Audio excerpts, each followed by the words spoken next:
তার কারণ হলো হাদিস শরীফে আল্লাহ রাসূল পরিষ্কার ভাষায় বলেছেন, কোরআনেও আল্লাহ ঘোষণা দিয়েছেন, ঈসা আলাইহিস সালাম কিয়ামতের আগে আবারও দুনিয়াতে আসবেন। যে নবী একবার বললেন ঈসা নবী কিয়ামতের আগে আসবেন, এই নবী কি আবার বলতে পারেন আমার পরে দুনিয়াতে কোনো নবী আসবেন না? অবশ্যই। যেহেতু বলেছেন ঈসা নবী আসবেন, এজন্য আমার পরে দুনিয়াতে কোনো নবী আসবেন না বলেননি রাসূল। রাসূল বলেছেন লা নবুওয়াতা বাদি, আর কেউ নবী হবে না। এখানে আমাদের দুইটা কথা বোঝা দরকার। এক নম্বর হলো আমাদের নবীর পরে আর কেউ নবী হবে না কেন? আল্লাহ আর কাউকে নবী বানাবেন না কেন? তার কারণ হলো হাদিস শরীফে রাসূল করিম সাল্লাল্লাহু আলাইহি ওয়াসাল্লাম বলেছেন, কিয়ামত পর্যন্ত আমার উম্মতের একদল হকের উপর অটল, সত্য ধর্ম ইসলাম পালনে অটল থাকবে। একদল মানুষ কিয়ামত পর্যন্ত, আমার উম্মতের একদল মানুষ কিয়ামত পর্যন্ত হেদায়েতের উপর অটল থাকবে। আগেকার আমলে যেহেতু সারা দুনিয়ার মানুষ একসাথে পথভ্রষ্ট হয়ে যেত, এজন্য আল্লাহ নতুন ভাবে নবী পাঠাইয়া নতুন ভাবে আবার হেদায়েতের পথে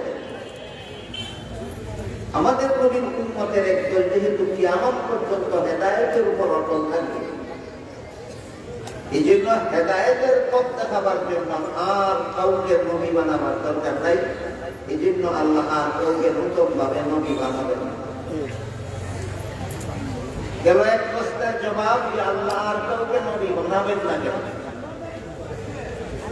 দুনিয়াবাসী মানুষের হেদায়েতের জন্য আমাদের নবীর শুভাগমন যথেষ্ট। আমাদের নবীর প্রদর্শিত পথে কিয়ামত পর্যন্ত একদল অটল থাকবে। কাজেই নতুন নবী বানাবার, নতুন নবী পাঠাবার কোনো দরকার নেই। তবে কেন ঈসা নবী আসবেন? এবার এই প্রশ্নের জবাব আল্লাহ কুরআনের এক আয়াতে বলে দিয়েছেন, إذ قال الله يا عيسى إني متوفيك ورافعك إلي। ঈসা আলাইহিস সালাম একা একা দুনিয়াতে থাকাকালে একা একা এক ঘরের ভিতরে ছিলেন। সেই ঘরে হযরত ঈসা আলাইহিস সালামকে হত্যা করার জন্য ইহুদিদের একদল নেতা প্রবেশ করেছে। আল্লাহ পাক রব্বুল আলামিন তাৎক্ষণিকভাবে এই শত্রুদের হাত থেকে ঈসা আলাইহিস সালামকে হেফাজত করার জন্য সশরীরে জীবিত অবস্থায় আসমানে উঠায় নেওয়ার সময় বললেন, ইয়া ঈসা ইন্নী মুতাওয়াফফিকা ওয়া রাফিউকা ইলাইক। ও ঈসা আলাইহিস সালাম, শত্রুদের হাত থেকে বাঁচাবার জন্য আপনাকে আমি জীবিত অবস্থায় আসমানে উঠিয়ে নিচ্ছি। তবে দুনিয়াতে যে তোমার মরণের কাজটা বাকি রইল, এটা সমাধান করার জন্য আবার ভবিষ্যতে তোমাকে দুনিয়াতে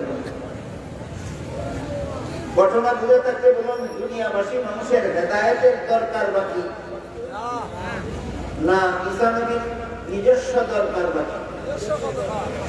দুনিয়াবাসীর হেদায়েতের দরকারে ঈসা নবী দুনিয়াতে আসবেন না, তার নিজের দরকারে আসবেন। কাজেই ঈসা নবী নিজের দরকারে দুনিয়াতে আসলেও আমাদের নবী শেষ নবী থাকেন। কিভাবে শেষ নবী থাকেন এই কথাটা অনেকে বুঝে আসে। আর এই কথাটা পরিষ্কার ভাবে না বুঝার কারণে কাদিয়ানীরা অনেক সময় মুসলমানদেরকে প্রশ্ন করে, বলে যে তোমরাই বলো ঈসা নবী আসবেন, তোমরাই বলো তোমাদের নবী শেষ নবী। দুই কথা তো খাপ খাইল, খাপ খাইল না না খাইল এটা বোঝার জন্য, এই বিষয়টা আপনাদেরকে সহজে বোঝাবার জন্য আমি একটা উদাহরণ দিই। একজন রোগীকে চিকিৎসা করার জন্য তার বাড়িতে পর্যায়ক্রমে কয়েকজন ডাক্তার আসেন। এক ডাক্তার আসলেন, চিকিৎসা করে চলে গেলেন, কিছুদিনের জন্য সুস্থ। কিছুদিন পরে আবার অসুস্থ হইল, আরেক ডাক্তার আসলেন, চিকিৎসা করে চলে গেলেন, আবার কিছুদিনের জন্য সুস্থ হইল, আবার রোগে আক্রান্ত। এইভাবে যতবারই রোগে আক্রান্ত হয় ততবারই নতুন নতুন ডাক্তারের দ্বারা চিকিৎসা করা হয়। এক পর্যায়ে এক ডাক্তার এই রোগীকে চিকিৎসা করে তার বাড়িতে যেতে গেলেন, রোগী যে সুস্থ হইল, আর কোনদিন জীবনে আর রোগে আক্রান্ত হইল। বুঝে থাকতে বলুন তো, পূর্ববর্তী ডাক্তারগণ কি শ্রেষ্ঠ ডাক্তার?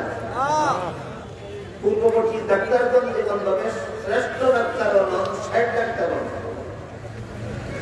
যে ডাক্তারের চিকিৎসার পরে আরো ডাক্তারের দরকার বাকি থাকে, এটি শ্রেষ্ঠ ডাক্তারও না, শেষ ডাক্তার না। কিন্তু যে ডাক্তারের চিকিৎসায় রোগী চিরতরে সুস্থ হয়ে গেল, এই ডাক্তার শেষ ডাক্তারও শ্রেষ্ঠ। এই শেষ ডাক্তারের চিকিৎসায় রোগী চিরতরে সুস্থ হয়ে যাওয়ার পর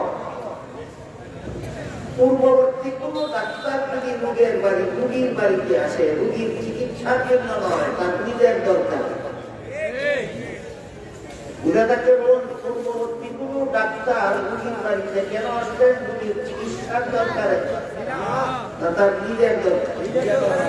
নিজের দরকারে পূর্ববর্তী ডাক্তার রোগীর বাড়িতে আসলে যে ডাক্তারের চিকিৎসায় রোগী চিরতরে সুস্থ হইল, ওই ডাক্তার কি শেষ ডাক্তার থাকে না? অবশ্যই অবশ্যই থাকে। পূর্ববর্তী ডাক্তার নিজের দরকারে 100 বার আসলেও শেষ ডাক্তারই থাকে, কারণ পূর্ববর্তী ডাক্তার চিকিৎসার জন্য আসেনি, আসে তার নিজের দরকারে। শেষ ডাক্তারের দ্বারা রোগী চিরতরে সুস্থ হয়ে গেছে, কাজে অন্য ডাক্তার রোগীর বাড়িতে আসলেও শেষ ডাক্তারই ঠিক তেমনি ভাবে যে নবীর আবির্ভাবের পরে দুনিয়াতে আরো নবীর আবির্ভাবের দরকার বাকি থাকে,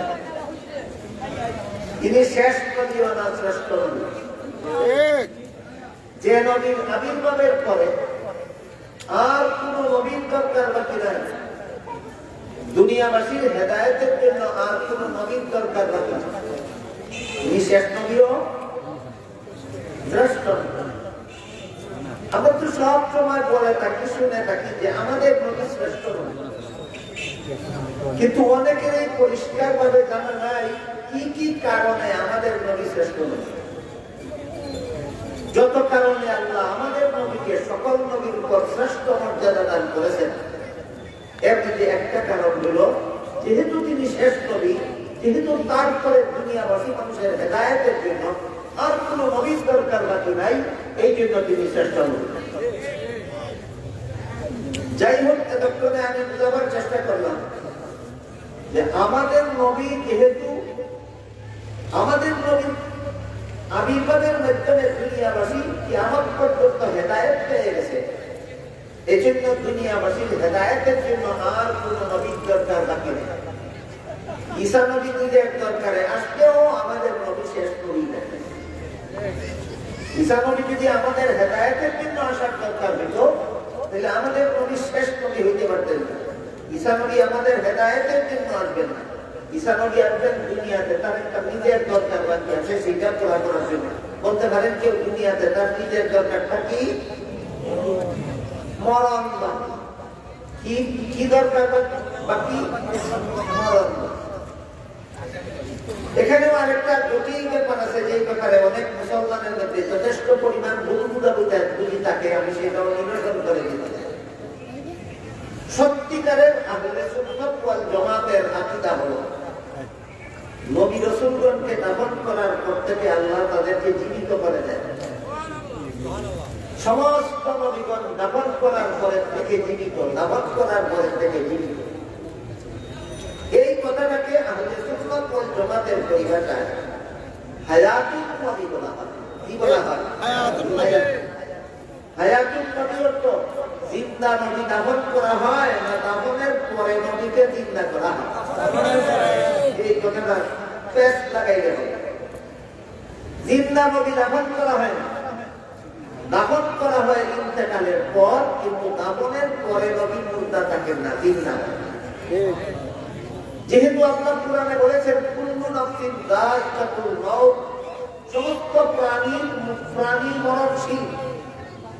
এমনকি আমাদের নবীকে সম্বোধন করে আল্লাহ বলেন ইন্নাকা মাইয়িতুন ওয়া ইন্নাহুম মাইয়িতুন। হে মুহাম্মদুর রাসূলুল্লাহ সাল্লাল্লাহু আলাইহি ওয়াসাল্লাম, তারা যেমন মরণশীল আপনিও মরণশীল। আমাদের নবীকে আল্লাহ কোরআনে মরণশীল বলেছেন। সুতরাং মরণ সকলের জন্য অবধারিত।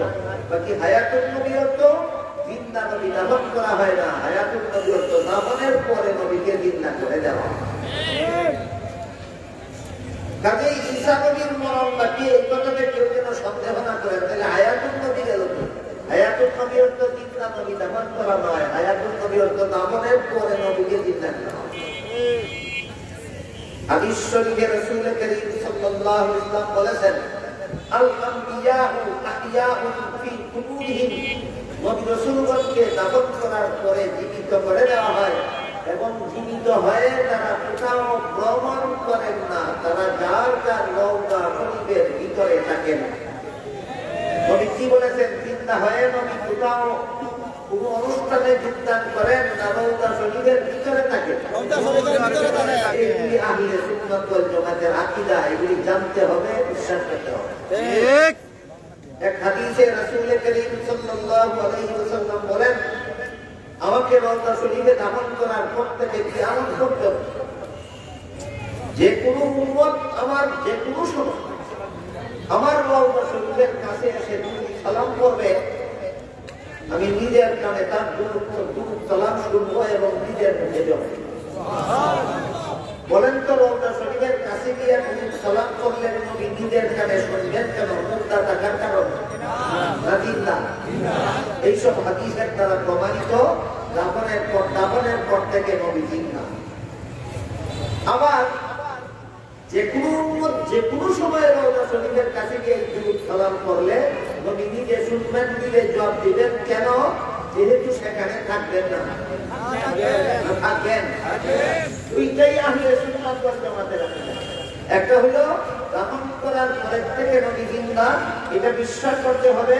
বিশ্বাস না করলে আপনি আহলে সুন্নাত ওয়াল জামাত হতে পারবেন না। আরেকটা হলো জিন্দা হয়ে নবী রওজা শরীফের ভিতরে থাকেন, উম্মতের কোন অনুষ্ঠানে যোগদান করেন না, এটাও বিশ্বাস করতে হবে। বিশ্বাস না করলে আপনি আহলে সুন্নাত ওয়াল জামাত হতে পারেন না।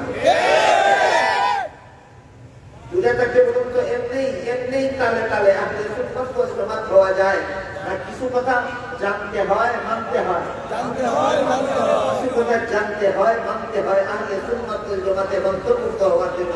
এর মধ্যে একটা কথা হলো দাফন করার পরের থেকে নবী জিন্দা, আর একটা কথা হলো জিন্দা হয়ে কোথাও আগমন করেন না, রওজা শরীফের ভিতরে থাকেন।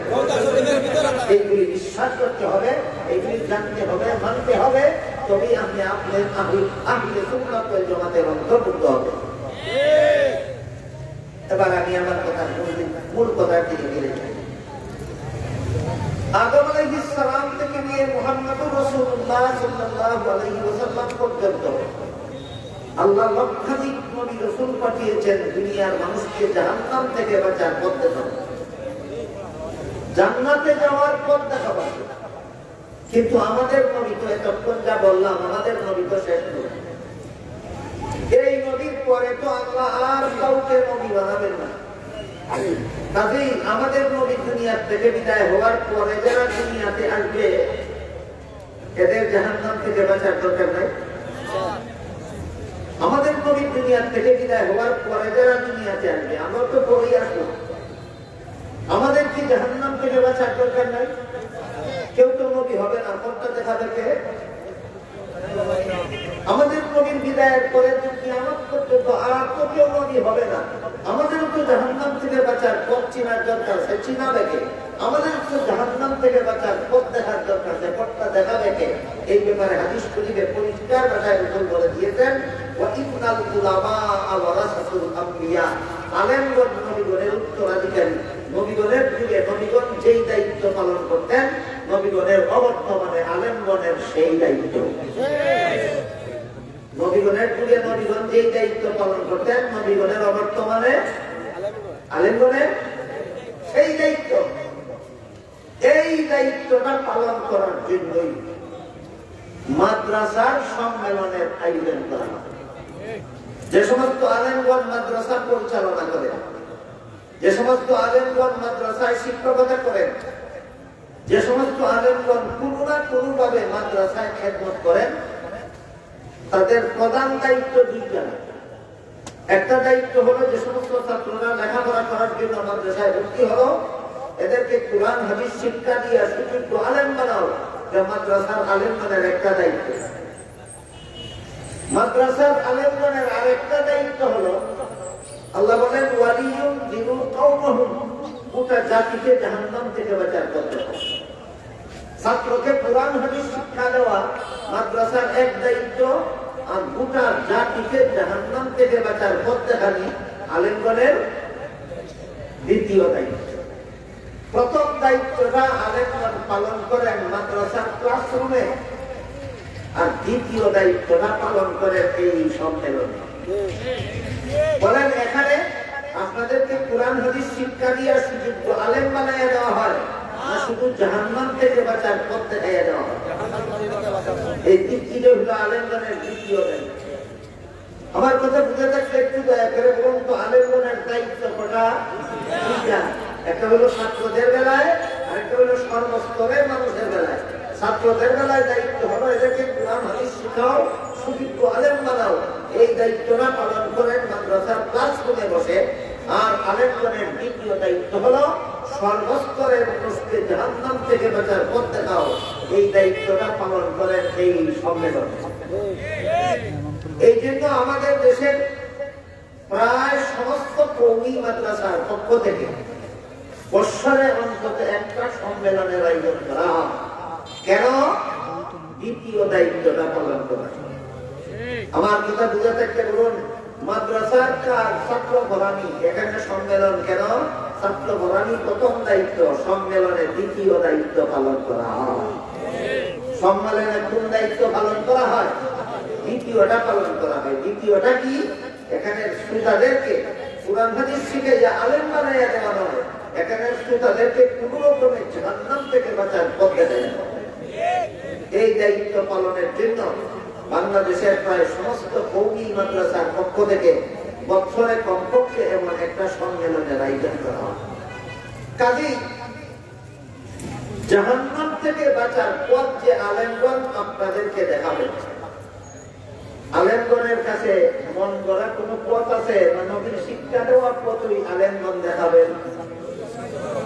নবী যে পথ মানব জাতিকে জাহান্নাম থেকে বাঁচার জন্য নবী যেই পথ দেখাইয়া গেছেন, কিয়ামত পর্যন্ত আলেমগণকে নবীর দেখানো পথই দেখাতে হবে।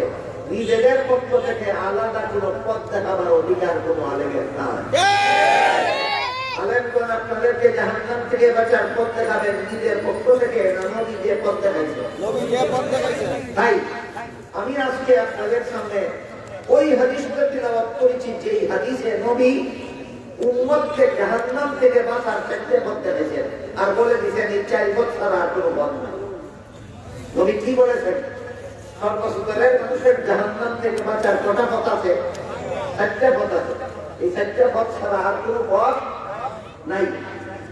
কাজে নবী যেহেতু আজ থেকে 1500 বছর আগে সর্বস্তরের মানুষকে জাহান্নাম থেকে বাঁচার 4টে পথ দেখাইয়া গেছে, কিয়ামত পর্যন্ত যারা সত্যিকারের নায়েবে নবী, সত্যিকারের ওয়ারাসাতুল আম্বিয়া, সত্যিকারের হক্কানি আলেম যারা, তারাও কিয়ামত পর্যন্ত নবী যে 4 পথ দেখাইয়া গেছেন সেই 4 পথ আপনাদেরকে দেখাতে বাধ্য। কাজে আমি আজকে আপনাদের সামনে সেই হাদিসটাই তিলাওয়াত করেছি, যেই হাদিসে নবী তার উম্মতকে জাহান্নাম থেকে বাঁচার 4টে পথ দেখাইয়া গেছেন। ভুলে যাবেন না কোনদিন, জাহান্নাম থেকে বাঁচার 4 পথ। কত পথ? হাদিস শরীফে রাসূল বলেন, কুন আলিমান, তুমি আলেম হও। এটা জাহান্নাম থেকে বা তোমার জন্য জাহান্নাম থেকে বাঁচার 1 নম্বর পথ। আলেম হওয়াটা জাহান্নাম থেকে বাঁচার 1 নম্বর। কিন্তু সব লোকের তো আলেম হওয়ার যোগ্যতাও নাই, সব লোকের আলেম হওয়ার সুযোগও নাই। কোন কোন মানুষের মেধাগত যোগ্যতা নাই কিসপারা কোরআনের ব্যাখ্যা দিলার মতো, কোন কোন মানুষের মেধাগত যোগ্যতা নাই রাসূলের লক্ষ লক্ষ হাদিস বুঝার মতো। আর কোনো মানুষের বিজ্ঞতা থাকলেও সংসারের অন্যান্য ঝামেলার কারণে সুযোগ নেই। কেউ কৃষিকাজে ব্যস্ত থাকার কারণে আলিম হওয়ার সুযোগ নাই, কেউ ব্যবসা নিয়ে ব্যস্ত থাকার কারণে আলিম হওয়ার সুযোগ নাই, কেউ চাকরি নিয়ে ব্যস্ত থাকার কারণে আলিম হওয়ার সুযোগ নাই, কেউ স্কুল কলেজে লেখাপড়া করার কারণে আলিম হওয়ার সুযোগ নাই। আপনারা যদি বলেন যারা গৃহস্থী করে এরা জাহান্নামে যাক, যারা চাকরি করে এরা জাহান্নামে যাক, যারা ব্যবসা করে এরা জাহান্নামে যাক, যারা স্কুল কলেজে পড়ে এরা জাহান্নামে যাক, আমি বলি না। যদি আপনারা বলেন তাহলে আমার বলার কিছু না। আমি বলতে চাই যারা গৃহস্থী করে তারাও আল্লাহর বান্দা, তারাও নবীর উম্মত। যারা ব্যবসা করে তারাও আল্লাহর বান্দা, তারাও নবীর উম্মত। যারা চাকরি করে তারাও আল্লাহর বান্দা, তারাও নবীর উম্মত। যারা স্কুল কলেজ ভার্সিটিতে পড়ে এরা আল্লাহর বান্দা নয়, না বান্দা। যারা স্কুল কলেজে পড়ে এরা নবীর উম্মত নয়, উম্মত। এদের জাহান্নাম থেকে বাঁচার দরকার নেই, এদের জাহান্নাম থেকে বাঁচার, এদের জাহান্নাম থেকে বাঁচার করছে। কিন্তু এদের তো আলেম হওয়ার সুযোগ নাই। এই জন্য রাসূল যে বললেন কুন আলিমান, তুমি আলেম হও, এটা তোমার জন্য জাহান্নাম থেকে বাঁচার এক নম্বর পথ। প্রশ্ন বাকি থাকে যাদের আলেম হওয়ার মেধাগত যোগ্যতা নাই অথবা অন্যান্য কাজের ঝামেলার কারণে যাদের আলেম হওয়ার সুযোগ নাই, এদের জন্য জাহান্নাম থেকে বাঁচার আর কোনো পথ আছে কিনা? রাসূল বলেন আছে। কি? তুমি আলেমের ছাত্র হও। প্রথম নম্বর পথ হইল যে আলেম হওয়ার সুযোগ না থাকলে 2 নম্বর পথ আলেমের ছাত্র হও, আলেমের ছাত্র হও। রাসূল বলেন তোমার আলেম হওয়ার সুযোগ নাই, তুমি আলেমের ছাত্র হও, যে তোমার জন্য জাহান্নাম থেকে বাঁচার 2 নম্বর পথ। সিরিয়াল নম্বর সহকর্মী মনে রাখলে আপনাদের জীবনে ইনশাআল্লাহ অনেক উপকার, অনেক উপকার। রাসূল বলেন তুমি আলেম হও, এটা তোমার জন্য জাহান্নাম থেকে বাঁচার 1 নম্বর পথ। যাদের আলেম হওয়ার সুযোগ নাই তাদেরকে বলেছেন তুমি আলেমের ছাত্র হও, ছাত্র হও, এটা তোমার জন্য জাহান্নাম থেকে বাঁচার 2 নম্বর পথ, 2 নম্বর। কিন্তু অনেক সময় দেখা যায় আলেমের ছাত্র হওয়ারও সুযোগ থাকে। এই লোকটা তো স্কুলের ছাত্র, কলেজের ছাত্র, এই লোকটা তো অফিসে চাকরি করে, আলেমের কাছে এসে লেখাপড়া করবে। এই লোকটা তো দোকানদারি করে, আলেমের কাছে আসবে কোন সময় আর লেখাপড়া করবে। কাজেই যাদের জন্য আলেমের ছাত্র হওয়ারও সুযোগ নাই তাদের ব্যাপারে রাসূল বলেন তুমি আলেমের কথা মতো চলো, আলেমের কথা মনোযোগে শুনো, আলেম যেভাবে জীবন যাপন করতে বলেন সেইভাবে জীবন যাপন করো। এটা তোমার জন্য জাহান্নাম থেকে বাঁচার 3 নম্বর পথ। 1 নম্বর পথ হইল নিজে আলেম হওয়া, সুযোগ না থাকলে 2 নম্বর পথ আলেমের ছাত্র হওয়া, এই সুযোগ না থাকলে 3 নম্বর পথ আলেমের কথা মনোযোগে শোনা এবং আলেমের কথা মতো জীবন যাপন করা। জীবনের সকল কাজ আলেমের কথা মতো করা। তার কারণ মানুষের জীবনের সকল কাজ 2 প্রকার, হয়তো সংসারের কাজ আর না হয় ধনের কাজ। ধরুন পেশাব পায়খানা করা সংসারের কাজ, খাওয়া দাওয়া করা সংসারের কাজ, ঘুমানি সংসারের কাজ। এইগুলি আলেমের কথা মতো করবেন কেন? তার কারণ কিভাবে পেশাব পায়খানা করলে জায়েজ হয় আর কিভাবে করলে না জায়েজ হয় এটা তুমি জানো না, আলেম জানো। আপনারা কি বলেন পেশাব পায়খানা করার বেলায় জায়েজ না জায়েজ নয়? হাদিস শরীফে রাসূল বলেন লা তাস্তাকবিলুল কিবলাতা ওয়ালা তাস্তাকবিলুহা। হে আমার উম্মত মুসলমানেরা, তোমরা পেশাব পায়খানা করার সময় কিবলা সামনে নিয়া অথবা কিবলাকে পিছন দিয়া পেশাব পায়খানা করবা না, নিষেধ। কিবলা ডানে রেখে অথবা কিবলা বাঁয়ে রেখে পেশাব পায়খানা। নবীর হাদিস বলে থাকতে বলুন কেউ যদি কিবলা সামনে নিয়ে পেশাব পায়খানা করে অথবা কিবলা পিছন দিয়ে পেশাব পায়খানা করে তাহলে গুনাহগার হবে কিনা? কি ধর্মের কাজ করে গুনাহগার হইল না সংসারের কাজ করে? সংসারের কাজ, সংসারের কাজ করে গুনাহগার কেন? কারণ সংসারের কাজটা কেমনে জায়েজ আর কেমনে না জায়েজ এটা জানে না, এই জন্য উল্টা পাল্টা করে গুনাহগার। ঠিক তেমনি ভাবে খাওয়া পিনা করা সংসারের কাজ, হাদিস শরীফে রাসূল করিম সাল্লাল্লাহু আলাইহি ওয়াসাল্লাম বলেন, যারা বাম হাতে হানাফিলা করে, ডান হাত যদি বাংলা থাকে, ডান হাত যদি ওকে থাকে, ডান হাত যদি দহন থাকে, ডান হাতে যদি খাইতে না পারে তার কথা আলাদা। কিন্তু যেই ব্যক্তি ডান হাতে খানা পিনা করতে পারে, এত সত্ত্বেও বাম হাতে খানা পিনা করে, রাসূল বলেন তার সাথে শয়তানে খানা পিনা করে। তাহলে বাম হাতে খানা পিনা করা যায় না ডান হাতে খানা পিনা করা যায়? ডান হাতে খানা পিনা করা যায়, বাম হাতে খানা পিনা করা না যায়। আমাদের সমাজে অনেক মুসলমান এমন আছে যারা এগুলি হয়তো জানে না, না হয় জেনে শুনেও মানে না। ডান হাতটা অবসর, তার হাত তার কোনো বাম হাতে চায়। ডান হাতটা অবসর থাকা সত্ত্বেও বাম হাতে বিস্কুট খায়। ডান হাত অবসর থাকা সত্ত্বেও বাম হাতে কলা খান। রাসূল কি বলছেন? তার সাথে শয়তানে খায়। আপনারা কি চান আপনাদের সাথে শয়তানে খায়? না নবী মিথ্যা কথা বলছেন? আপনাদের নবী কি জীবনে একটি মিথ্যা কথাও বলেছেন? তাইলে নবীকে এতটুকু যারা মানেন অন্তত, যে আমার নবী জীবনে কোনোদিন মিথ্যা কথা বলেন, আমার নবী কোনোদিন মিথ্যা কথা বলেন না, এটা আমাদের ঈমান। কেউ যদি মনে করে নবী জীবনে একটা মিথ্যা কথা বলেছেন, আমার মনে হয় তার ঈমান থাকবে, তার ঈমান থাকবে না। কাজেই আপনাদের নবী বলেছেন যে বাম হাতে খায় তার সাথে শয়তানে খায়, যে বাম হাতে পান করে তার সাথে শয়তানে পান করে। কাজেই খানা পিনা সংসারের কাজ হইলেও আমরা জায়েজ পদ্ধতিতে খানা পিনা করবো, না জায়েজ পদ্ধতিতে নয়। আমরা বাম হাতে খানা পিনা করবো না, ডান হাতে খানা পিনা করবো। কাজেই কোন হাতে খাইলে জায়েজ হবে, কোন হাতে খাইলে জায়েজ হবে, এটা তুমি জানো না, আলেমগণ জানেন। সুতরাং সংসারের কাজ করতে গেলেও আলেমকে জিজ্ঞাসা করে করো কিভাবে করলে জায়েজ হয় আর কিভাবে করলে না জায়েজ। অনুরূপ ভাবে ঘুমানিও তো একটা সংসারের কাজ। কখন ঘুমাইলে জায়েজ হবে, কখন ঘুমাইলে না জায়েজ হবে, এটা তুমি জানো না, আলেমগণ জানে। আলেমকে জিজ্ঞেস করো, হুজুর আমি ঘুমাবো কখন? এশার নামাজ পড়ার আগে ঘুমাবেন না, এটা নবী নিষেধ করেছেন। আপনাদের নবীর নিষেধ, এশার নামাজের আগে ঘুমাইও না। এশার নামাজের আগে ঘুমাইলে শয়তানে অলসতা সৃষ্টি করে দিবে, এরপরে আর ঘুম থেকে জাগতে মনে চাইবে না, তোমার এশার নামাজটা শয়তানে কাজা করে যাবে। এটা থেকে বলুন তো, নবীর তরিকা মতে এশার নামাজের আগে ঘুমানি না এশার নামাজের পর? এশার নামাজের পর। আরেকটা ব্যাপার হলো, এশার নামাজের পর জরুরি কোনো কাজ না থাকলে ঘুমাইতে দেরি করতে নাই, এটাও নবীর তরিকা। নবীর তরিকা মতো এশার নামাজের পর গল্পগুজব করে গভীর রাত করা নবীর তরিকার খেলাফ। যত তাড়াতাড়ি সম্ভব এশার নামাজের পরে ঘুমাই। কারণ এশার নামাজের পরে ঘুমাইতে যারা বেশি রাত দেরি করে, এদের ফজরের সময় ঘুম ভাঙে না, ফজরের নামাজ কাজা হইয়া যায়। এশার নামাজ যেন কাজা না হয়, এই জন্য এশার নামাজের আগে ঘুমাইও না, আর ফজরের নামাজ যেন কাজা না হয়, এই জন্য এশার নামাজের পরে ঘুমাইতে দেরি করিও না, এটা নবীর শিক্ষা। বলেন আমরা মন গড়া মতে ঘুমাবো না নবীর শিক্ষা মতে ঘুমাবো?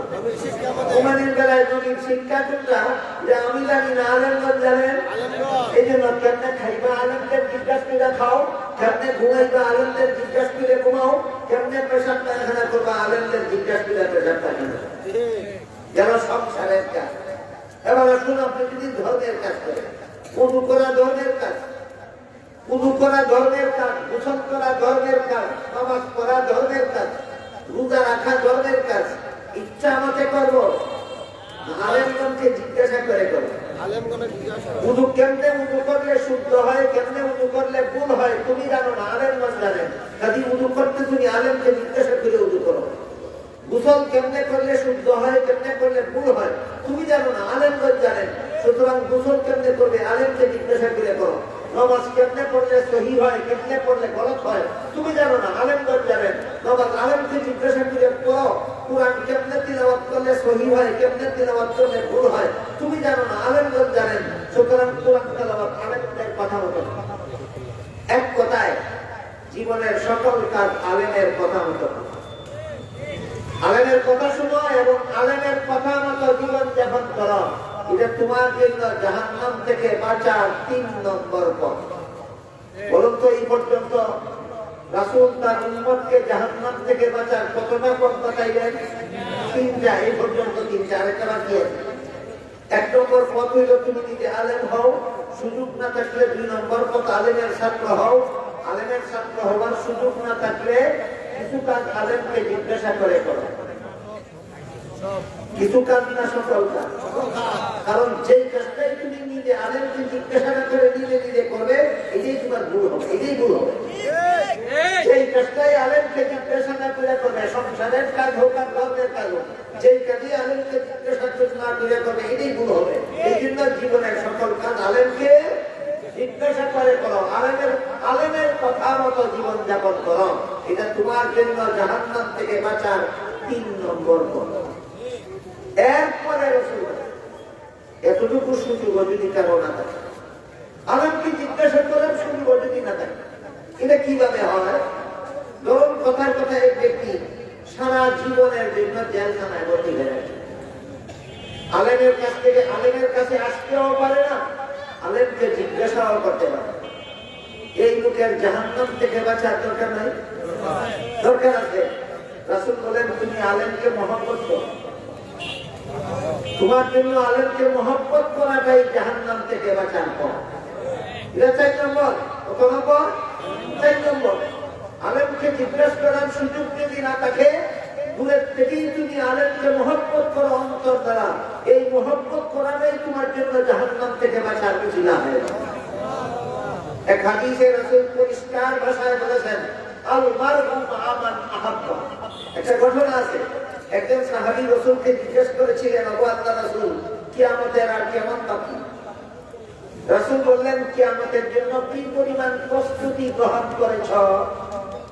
বলুন তো কিয়ামত কত কিছু আসতেই হবে না আগের থেকে আমাদের প্রস্তুতি নিতে হবে? প্রস্তুতি নিতে হবে। তাই রাসূল জিজ্ঞাসা করলেন, তুমি কিয়ামতের জন্য কি পরিমাণ প্রস্তুতি নিয়েছ? তিনি বলেন, ওগো আল্লাহর রাসূল, প্রস্তুতি তো কিছু নিতে পারলাম না, একটা কাজ করি, আমি আল্লাহর রাসূলকে মহব্বত করি। তখন রাসূল বলেন, আল মারউ মা মান আহাব্বা। দুনিয়াতে যার ভালোবাসা, পরকালে তার সাথে তার ভাষা।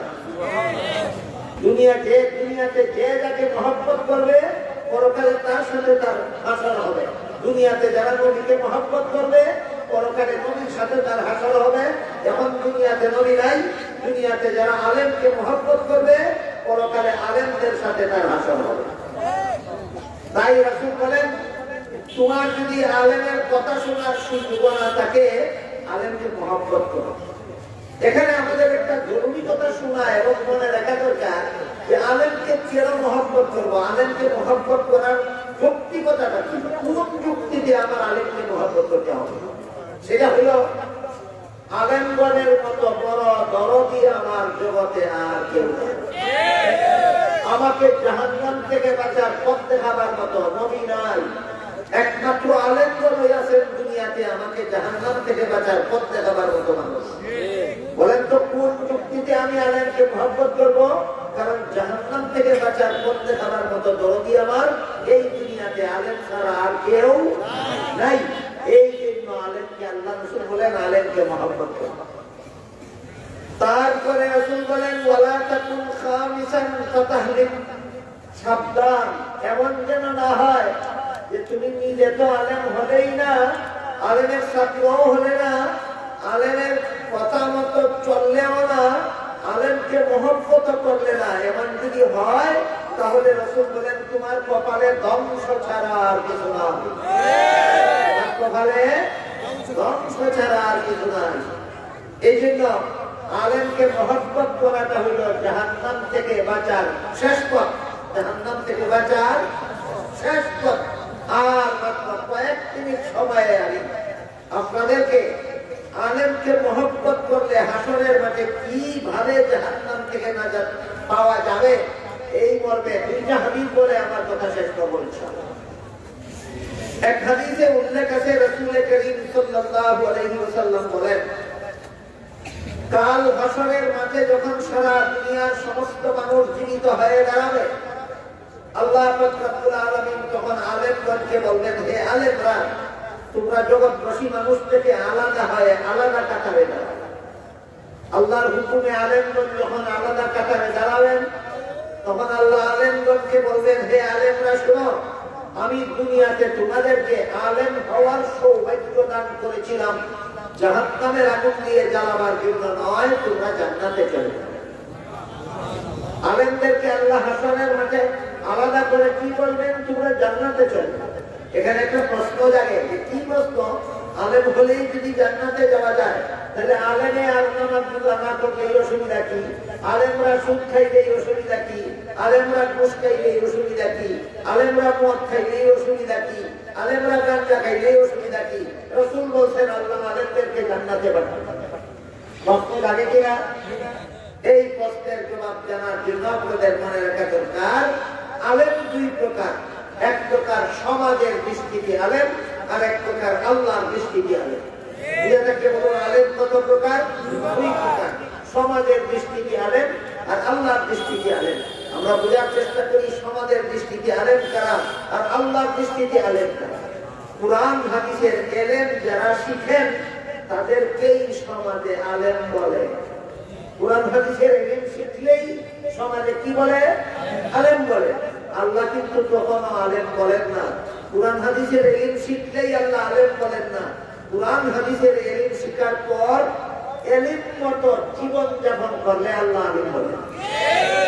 তাহলে আল্লাহর দৃষ্টিতে আলেম আর সমাজের দৃষ্টিতে আলেম ব্যবধান আছে কিনা? সমাজে কুরআন হাদিসের এলেম শিখলেই আলেম বলে। অনেক আলেম এমনও পাওয়া যায় যারা এলেম শিখে এলেম মতো জীবন যাপন করে। এলেম শিখে এলেম মতো জীবন যাপন করে না। এদের সাথে মহব্বত রাখার কোনো মানে নেই।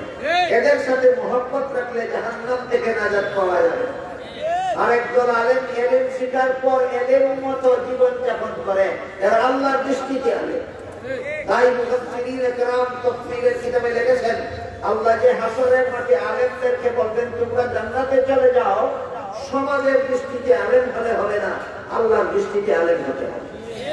এবার বলুন তো, আল্লাহর দৃষ্টিতে আলেম হইলে বেনামাজি হতে পারে? আল্লাহর দৃষ্টিতে যারা আলেম তারা বেরোজা হইতে পারে? আল্লাহর দৃষ্টিতে যারা আলেম তারা সুদখোর হইতে পারে? আল্লাহর দৃষ্টিতে যারা আলেম তারা ঘুষখোর হইতে পারে? হতেই পারে না। সুতরাং আল্লাহর দৃষ্টিতে যারা আলেম তাদেরকে আল্লাহ হাসরের মাঠে বলবেন, আমি আল্লাহ দুনিয়াতে তোমাদেরকে আলেম হওয়ার সৌভাগ্য দান করেছিলাম জাহান্নামের আগুন দিয়ে জ্বালাবার জন্য নয়, তোমরা জান্নাতে চলে যাও। সুবহানাল্লাহ। আরেক হাদিসে রাসূল করিম সাল্লাল্লাহু আলাইহি ওয়াসাল্লাম বলেন, আলেমগণ আল্লাহর হুকুমে যখন জান্নাতে যাবেন, তাদের জান্নাতে যাওয়ার পথের পাশে কিছু গুনাহগার মুসলমান দাঁড়িয়ে থাকে। এরা আলেমও নয় আবার গুনাহগার। কেমন মুসলমান দাঁড়িয়ে থাকে? আলেমগণের জান্নাতে যাওয়ার পথের পাশে একদল গুনাহগার মুসলমান দাঁড়িয়ে থাকে। এরা আলেমও নয় আবার গুনাহগারও। রাসূল বলেন, এক একজন গুনাহগার মুসলমান জান্নাতে যাওয়ার পথে এক একজন আলেমকে পিছন থেকে ডাক দিয়ে আর বলবে, হুজুর আপনার জান্নাতে তো আপনি চলে যাচ্ছেন, আমার একটা দুঃখের কথা শুনে যান। আলেম দাঁড়াবেন, কি তোমার দুঃখের কথা? সে বলবে, আমার গুনার কারণে আল্লাহ আমাকে জাহান্নামে যাওয়ার হুকুম দিয়ে ফেলেছেন, কিন্তু আমি দুনিয়াতে আপনাকে মহব্বত করতাম। কি করত? দুনিয়াতে আমি আপনাকে মহব্বত করতাম। রাসূল বলেন, জান্নাতে যাওয়ার পথে আলেমদের পিছন থেকে ডাকবে গুনাহগার মুসলমান আর বলবে, আমি আপনাকে মহব্বত করতাম। মহব্বত কেমনে করতো তার প্রমাণও দিবে। যে যেইভাবে মহব্বত করতো সেইভাবে প্রমাণও দিবে। একজন বলবে, হুজুর আমি যে আপনাকে মহব্বত করতাম তার প্রমাণ হইল আমি আপনাকে একদিন এক গ্লাস পানি পান করেছিলাম। বলুন তো, একজন সাধারণ মুসলমান একজন আলেমকে এক গ্লাস পানি পান করায় দুশ্মনীর কারণে না মহব্বতের কারণে? আমার তো মনে হয় না দুশ্মনী করে কোনো মুসলমান কোনো আলেমরা এক গ্লাস পানি পান করে, মনে হয় না। এক গ্লাস পানি পান করে, এক গ্লাস পানির মূল্য যদি অল্প মূল্য হোক, কিন্তু যে মহব্বতের আলামত, মহব্বত করে বলেই একজন আলেমকে এক গ্লাস পানি পান করে। আলেমকে এই উদাহরণ বুঝে থাকতে বলুন তো, আলেমকে মহব্বত করতে লাখ লাখ টাকা লাগে? আলেমকে মহব্বত করতে হাজার হাজার টাকা লাগে?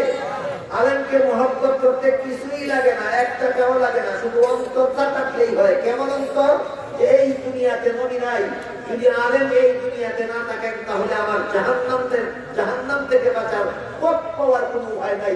এই অনুভূতিটা যে মুসলমানের অন্তরে থাকবে সে আলেমকে মহব্বত না করে পারবে না। কাজেই মহব্বত করে যা তার একটা প্রমাণ হলো বলতে আমি আপনাকে এক গ্লাস পানি পান করে রাসূল বলেন আরেকজন আলেম জান্নাতে যাওয়ার পথে আরেকজন গুনাহগার মুসলমান পিছন থেকে দেখে বলবে হুজুর আমি আপনাকে মহব্বত করতাম, তার প্রমাণ আপনাকে আমি এক ঘন্টা উজুর পানির ব্যবস্থা করে দিয়েছি। এইভাবে যে যা করেছিল বলবে, বলার পরে বলবে কিন্তু আমার গুনার কারণে আল্লাহ আমাকে আজকে জাহান্নামে যাওয়ার হুকুম দিয়ে দিয়েছেন। আল্লাহর রাসূল বলেন এই কথা শুনে আলেমগণ নিজেদের জান্নাতে যাওয়ার বিরতি দিয়ে দাঁড়িয়ে যাবেন, ভাববেন যে আমার জান্নাতে আমি পরে যাই, শেষ চেষ্টা করে দেখি লোকটাকে জাহান্নাম থেকে বাঁচানো যায় কিনা। বুঝে থাকতে বলুন আলেমগণ নিজেদের জান্নাতে যাওয়ার অনুমতি পাইয়া গুনাহগার মুসলমানদেরকে হাসরের মাঠে ভুলে যাবেন, কখনো ভুলে যাবেন না। এই জন্য অন্য হাদিসে রাসূল বলেছেন আল্লাহ এবং আল্লাহর রাসূলের পরে আলেমের চেয়ে বড় জনদরদী জগতে আর কেউ নাই।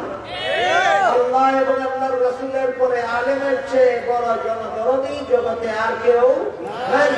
দুনিয়াতেও নিজে খাইয়া না খাইয়া নিজের সুখ শান্তির চিন্তা না করিয়া জগৎবাসী মানুষকে জাহান্নাম থেকে বাঁচার পথ দেখাবার কাজে ব্যস্ত থাকেন, হাসরের মাঠেও নিজের জান্নাতে যাওয়ার বিরতি দিয়া গুনাহগার মুসলমানকে জাহান্নাম থেকে বাঁচাবার ফিকিরে থাকবেন। এই জন্য রাসূল বলেছেন আলেমের চেয়ে বড় জনদরদী আর কেউ নাই। আল্লাহর রাসূল বলেন আলেমগণ নিজেদের জান্নাতে যাওয়া বিরতি দিয়া দাঁড়াবেন, দাঁড়িয়ে আল্লাহকে বলবেন আল্লাহ এই লোকটা ঠিকই বলেছে, সে আমাকে মহব্বত করতে বলে এক গ্লাস পানি পান করাইছিল। আল্লাহ ওই লোকটা ঠিকই বলেছে, আমাকে মহব্বত করতে বলেই দুনিয়াতে আমাকে একদিন এক ঘন্টা উজুর পানির ব্যবস্থা করে দিয়েছিল। আল্লাহ তখন বলবেন হে আলেমরা শোনো, এদের গুনার কারণে আমি আদেশ করেছি জাহান্নামে যাওয়ার জন্য, কিন্তু তোমরা আলেমরা যেহেতু সাক্ষী দিলে যে এরা দুনিয়াতে তোমাদেরকে মহব্বত করতো, তোমাদের সাক্ষীর কারণে আমি এদেরকে মাফ করে দিলাম। হে আলেমগণ তোমরাও জান্নাতে যাও, এই সমস্ত গুনাহগার মুসলমানদেরকে সাথে নিয়ে যাও। এবার বুঝা থাকতে বলুন তো আলেমদেরকে মহব্বত করাও জাহান্নাম থেকে বাঁচার পথ কিনা? জাহান্নাম থেকে বাঁচার পথ।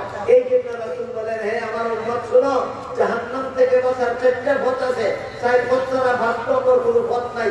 এক নম্বর পথ হলো তুমি যদি আলেম হও, সুযোগ না থাকলে আলেমের ছাত্র হও, এই সুযোগও না থাকলে আলেমের কথা মতো জীবনযাপন করো, সেই সুযোগও না থাকলে আলেমকে মহব্বত করো। যদি আলেমকে মহব্বত করতে না পারো তাহলে তোমার কপালে ধ্বংস ছাড়া আর কিছু না। কাজেই যে আলেম হওয়া যায় মাদ্রাসায় লেখাপড়া করলে, আলেমের ছাত্র হওয়া যায় মাদ্রাসায় লেখাপড়া করলে। মাদ্রাসায় লেখাপড়া করে যারা আলেম হয়েছেন তাদের কথা মতো আমরা চলতে পারি। মাদ্রাসায় লেখাপড়া করে যারা আলেম হয়েছেন তাদেরকে মহব্বত করে আমরা জাহান্নাম থেকে বাঁচতে পারি। সুতরাং মাদ্রাসার সাথে সম্পর্ক রাখা যে জাহান্নাম থেকে বাঁচার একটা অনুপম ব্যবস্থা। আল্লাহ আপনাদের আমাদের সবাইকে এই মাদ্রাসার সাথে জড়িত থেকে আলেমদের সাথে মহব্বত রেখে দুনিয়াতে আলেমদের কথা মতো জীবনযাপন করার আর আখিরাতে জাহান্নাম থেকে মুক্তি লাভ করার সৌভাগ্য দান করুন। সবাই বলুন আমিন। সুবহান রাব্বিকা রাব্বিল ইজ্জাতি আম্মা ইয়াসিফুন ওয়া সালামুন আলাল মুরসালিন আলহামদুলিল্লাহি রাব্বিল আলামিন। আপনারা কেউ উঠবেন না, ঢাকার মেহমান আপনাদের উদ্দেশ্যে আগমন করেছেন, মূল্যবান নসিহত করবেন। ঢাকার মেহমানের বয়ানে করে শুরু হয়ে যাবে ইনশাআল্লাহ।